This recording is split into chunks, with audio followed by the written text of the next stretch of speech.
सासु ननदे छठिया पूजे तो बहु हरिया रज करे बहु हरिया रज करे हो।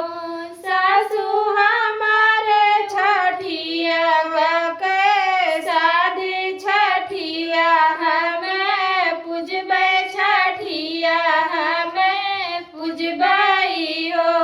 सासु जे बोलायु ना पावे ननदे उठी बोले ननदे उठी बोलाई हो।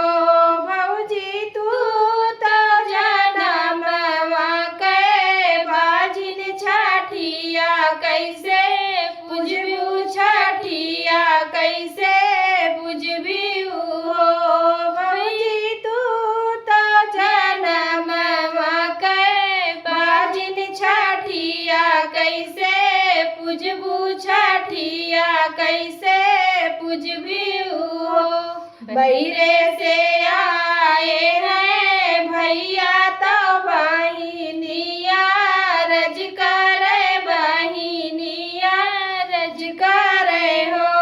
भैया भौजी जनमवा के बाजिन छठिया कैसे पूजी है छठिया कैसे पूजी है हो। बहिरे से आए हैं पियवा तो धाना से रज करे धाना से रज करे हो।